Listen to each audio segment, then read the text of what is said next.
Como ustedes saben, el trabajo que venimos haciendo desde hace tiempo es trabajar en este sentido, pero le queremos dar una especificidad a la cuestión de la educación, porque cuando hablamos de violencia, cuando hablamos de derechos, cuando hablamos de derechos humanos y sobre todo de inequidad, la escuela aquí tiene un importante rol.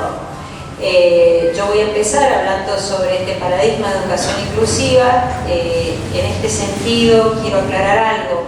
Cuando nosotros hablamos de educación inclusiva en género, no tan solo es, y que es fundamental e importantísimo todo lo que es educación sexual integral, sino la mirada que debe tener la escuela en este sentido. Voy a buscar el PowerPoint, permiso.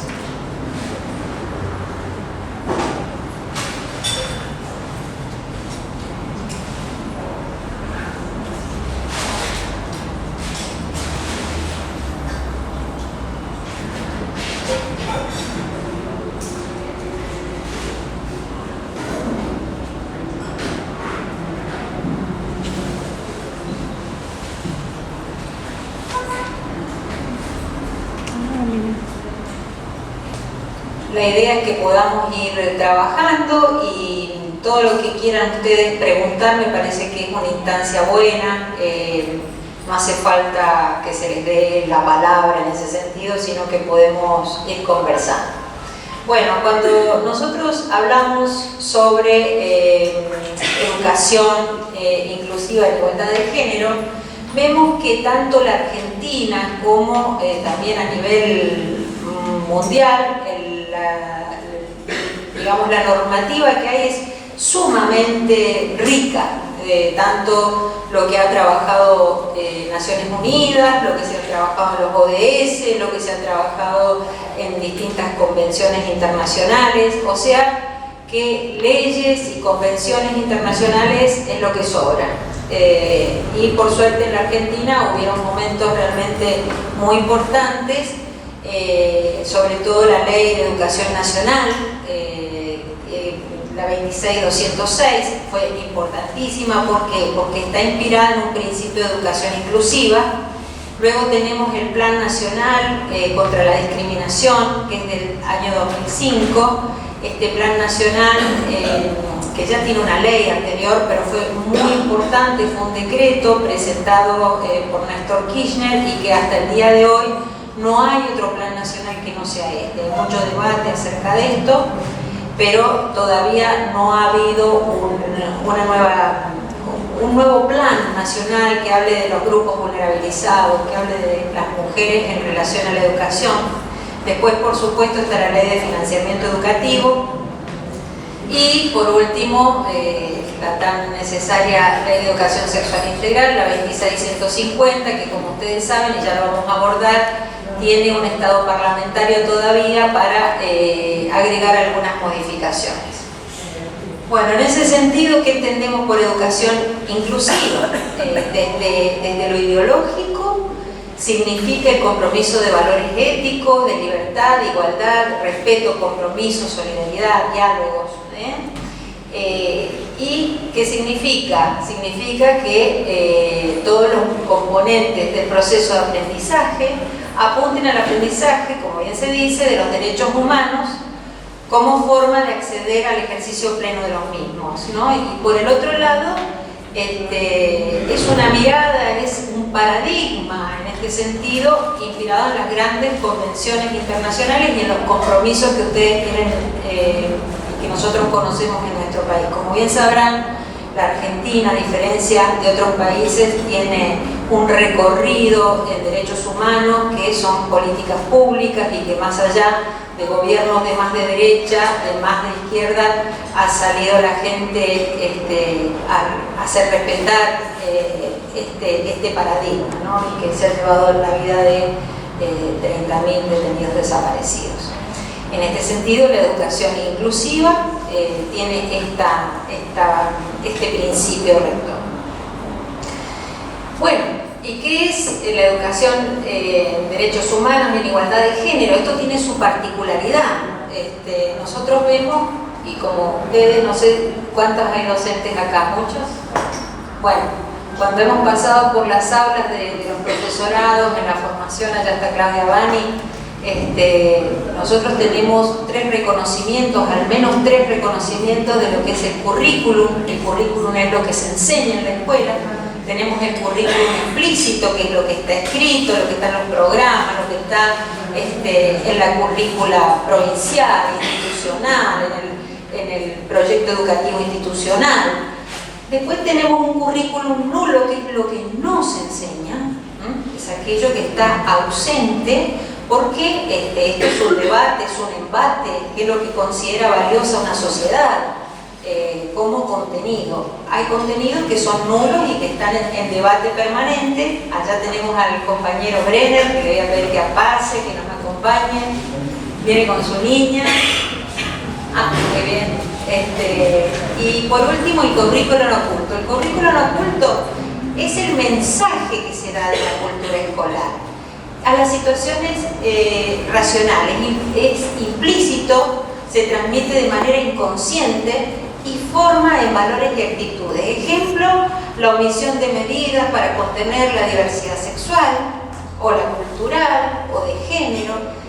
En este currículum oculto es donde se oculta la discriminación en la escuela y es donde más hay que trabajar.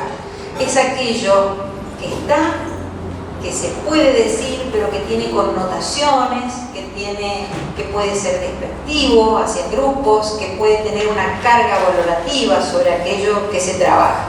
Este currículum oculto, que no es el explícito, es donde subyacen todas estrategias de desigualdad y que es necesario que los docentes corrijamos. Y los que no son docentes es muy importante que lo exijan. Por el otro lado, tenemos que entender cuál es la responsabilidad del Estado. Adelante, adelante.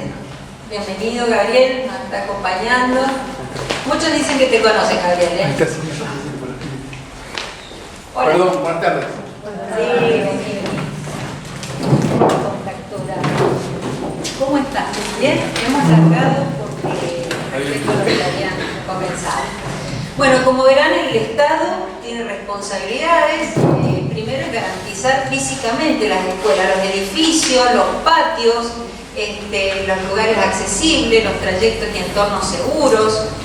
Cuando hablamos del trayecto, por ejemplo, que las niñas y adolescentes van a la escuela, un lugar que sea seguro, la infraestructura escolar, los baños, el tema de los baños, ¿no? Que es un debate, los lugares del patio.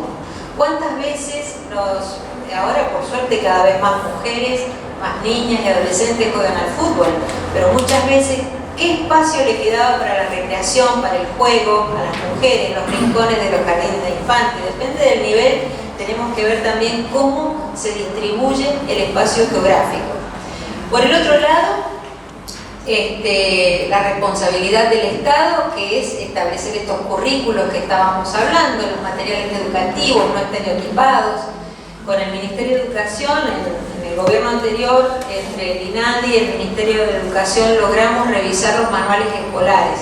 Esto significó poder ver a los grupos vulnerados en aquellos materiales que llegan al curso y que son importantísimos, y vimos tanto en las ilustraciones como también en los textos, la figura de las mujeres, la figura de las personas con discapacidad eran prácticamente nulo. Esto es muy importante también, que el Estado lo tome como una responsabilidad, esta revisión.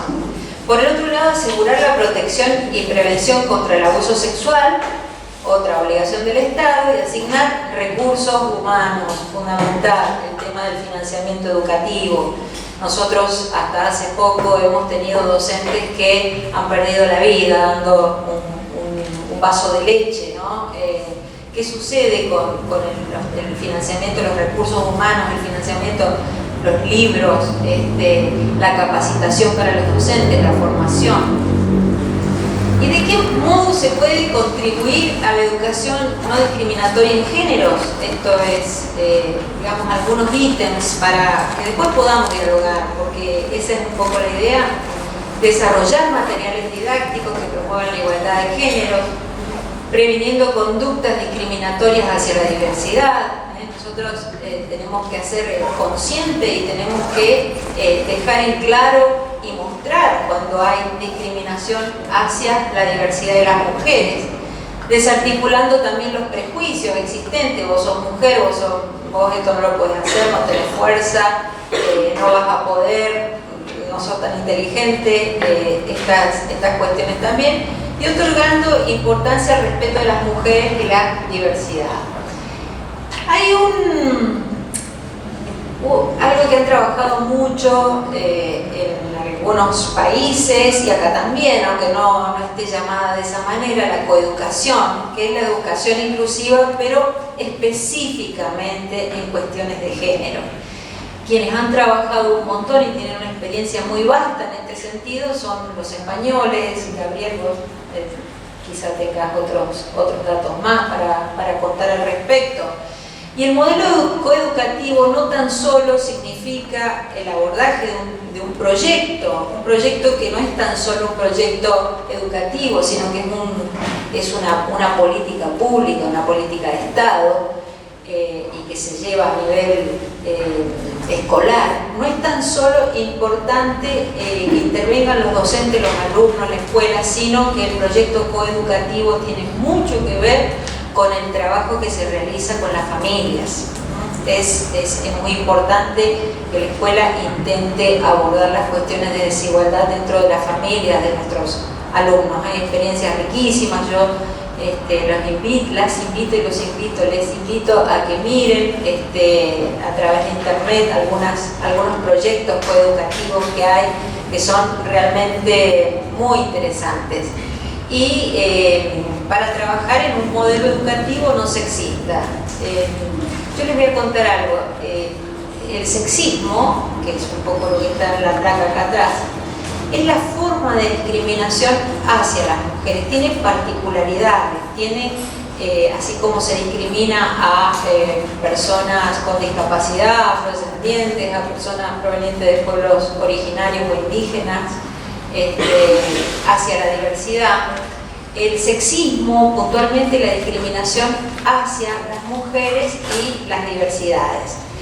El sexismo tiene dos componentes, uno descriptivo, que describe cómo tienen que ser las mujeres, ¿no?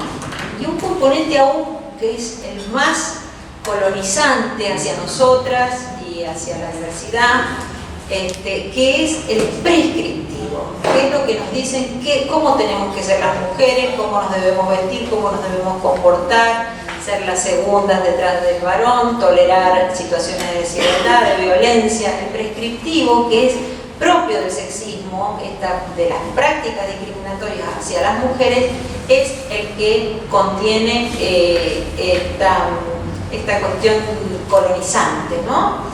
Bueno, hay dos tipos de sexismo, como ustedes verán. Como dicen, yo no soy machista, pero me gusta abrir la puerta a las mujeres, ¿sí? Me gusta que entre primero, que se sirva primero la mujer, cuando sabemos todos que en esa benevolencia que hay y que ofrece el machismo y el patriarcado como sistema, lo que hay en definitiva es una subestimación del rol de la mujer o la diversidad. Y por el otro lado, el tradicional, que es el hostil, que es el de los golpes, que es el de la violencia psicológica, económica, patrimonial y de toda índole. Entonces, ¿cuál es el sentido de esto? Educar desde el pensamiento crítico y los derechos de las personas en igualdad. Este es el desafío de la escuela. ¿Cómo lograr los mayores índices de equidad educativa en géneros? Desde una currícula significativa, como ya lo hemos hablado, y después lo voy a dejar acá al compañero que nos ilustre y nos cuente sobre el tema. Una mejor oferta educativa a lo largo de la vida, una mayor y mejor inversión, con datos estadísticos confiables, que muchas veces carecemos de ellos, para la elaboración de políticas educativas, pero también entendidas estas políticas educativas en tanto políticas públicas, y decisiones que los estados deben tener más allá de la alternancia de sus gobiernos, que puedan tener una permanencia en el mismo. Reconocimiento de las especificidades culturales vulnerabilizadas y negadas históricamente. Estamos hablando de estos grupos que han sido segregados históricamente de sus derechos. Y por último, importantísimo, la formación docente. Esta formación docente, acá está Claudia trabaja en un posgrado de ESI, de Joaquín B. González, así es que bueno, aquí la compañía de ese claro, acá nosotros vemos como fundamental el tema de la formación docente y creemos importante que esta formación docente sea el lugar que fuera, porque bueno, Joaquín B. González tiene ya todo un recorrido, pero esto es importante hacerlo en cada una de las universidades, en cada uno de los terciarios, impregnar esa formación docente en teoría feminista. También es muy importante trabajar en la formación docente en el lenguaje de géneros. Bueno, ustedes saben que hay algunas escuelas como la Normal Acosta que ahora han decidido comenzar a trabajar el lenguaje de género. Después, el entrenamiento a los docentes, el entrenamiento práctico para detectar prácticas discriminatorias en género. ¿Cuántas veces son naturalizadas por los docentes? Bueno, te pegó, bueno, ya va a pasar, amíguense, y no estamos viendo que en realidad están habiendo situaciones de hostigamiento por su condición o de mujer o de cualquier otro grupo vulnerado. Y, por supuesto, la inclusión de actoras históricas y sociales a saberes escolares. Acá un poquito me voy a tener en mi carácter de historiadora para decir que es muy importante que tanto los y las docentes podamos trabajar sobre poder ampliar el abanico de la experiencia histórica, incorporar nuevos actores sociales e históricos, trabajar con los chicos en ese rescate de mujeres que han hecho la historia y que muchas veces no está escrito, pero sí puede haber un abordaje desde la escuela, desde el aula. En este momento yo me encuentro haciendo, perdón que sea autorreferencial, pero realmente me parece importante, sobre las mujeres que participaron en el llamado Villazo, que fue esa larga huelga que hubo en Villa Constitución, que dejó... Bueno, se escribió muchísimo sobre el Villazo. Los varones, aunque puestos en prisión, desaparecidos, han pasado a la historia. Las mujeres que acompañaron todos los procesos ni siquiera son recordadas. Así es que bueno, también poder ampliar el abanico de actores sociales y experiencias históricas, lo digo en este caso sobre la historia, es verdaderamente importante, y que en la formación docente esto sea una oportunidad. Bueno, ¿qué puede hacer la escuela en todo esto? Bueno, ya dijimos usar el lenguaje inclusivo, cambiar la cartelería de la escuela. ¿Cuántas veces vemos sala de profesores y de profesoras? Despacho del director, despacho de la directora también, ¿sí o no? Estas cuestiones, lo que no se nombra, no existe. Los carteles que ponemos en el aula, propiciar la participación de la palabra de todos y todas, valorar la palabra de las niñas y adolescentes, revisar los criterios e instrumentos de evaluación, educar a los varones, a los varoncitos, niños y adolescentes en la escuela en un paradigma no sexista, fundamental, y vincular a las familias en una educación en igualdad, esto que hablábamos de la coeducación o el trabajo en ese sentido con los hogares. En síntesis, apoderarse de una pedagogía feminista. Bueno, algo fundamental de esta educación en igualdad de género, algo fundamental, como dijimos recién, es la ESI. La ESI, que como ustedes saben, hemos debatido, ya se nos metió el tema de la ESI con otros, o sea, es tan importante la formación en educación sexual, lo hemos podido abordar en este sentido, desarrollar saberes y habilidades para la toma de decisiones conscientes, celebrar que la escuela de esto pueda hablar, que pueda hablar inclusive embarazo no deseado o no intencional en la adolescencia, la llamada ENIA, el enfoque integral y de derecho, o sea, no tan solo hablar de lo biologicista, como hacían en mi época. Bueno, venía la profesora de biología, nos explicaba un poco, sino que esto sea un saber primero político, luego histórico, en calidad de histórico y político, cultural, sexogenérico, afectivo. Hablar del amor, o sea, del amor no en el sentido pegajoso que hemos conocido, sino en lo que es el hecho de amar, de vincularse, de emocionarse con otra persona. Y esto como implica en la construcción de la subjetividad, poder posibilitarle al docente trabajar sobre diversidad sexual, sobre la subjetividad de cada docente, que pueda también el docente contar sobre su sexualidad, entender que la educación es sexual, la educación, el hecho educativo está sexualizado, estamos sexualizados cada uno de los que estamos acá. Y por supuesto hablar sobre las diferentes orientaciones sexuales. Esta es la perspectiva de ESI, como lo estaba diciendo recién, no me voy a volver a detener.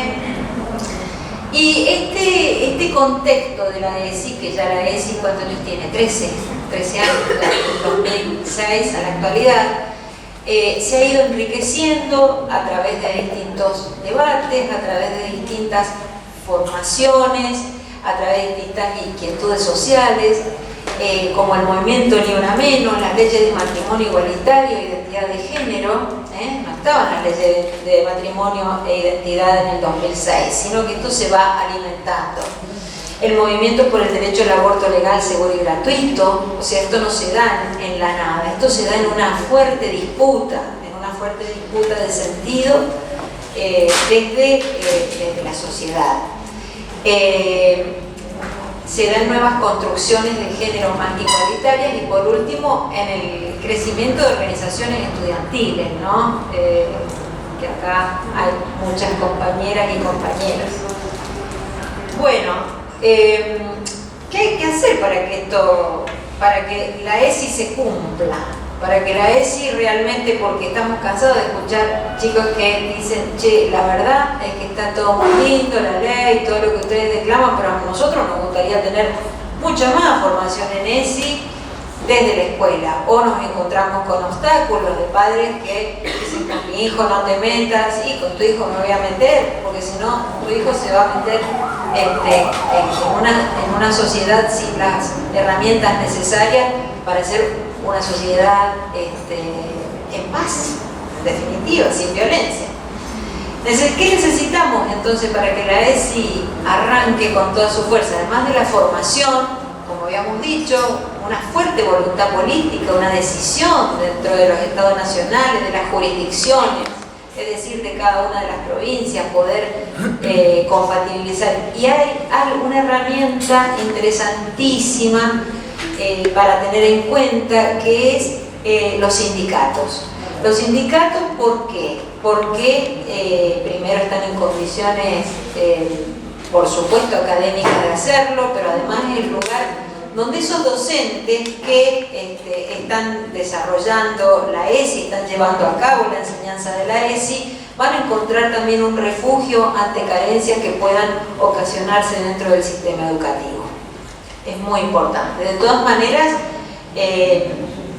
es importante también jerarquizar el rol de la escuela en este sentido. Y algo que muchas veces sucede, que los docentes sienten que no tienen apoyo institucional, a pesar que esto es una ley, que tiene la fuerza de una ley. Allá está el compañero licenciado Aníbal Musí, que se suma a la mesa, lo esperamos. Y adelante. Y por último, la transversalización de la enseñanza de la ESI. Hola, ¿qué tal? ¿Cómo estás?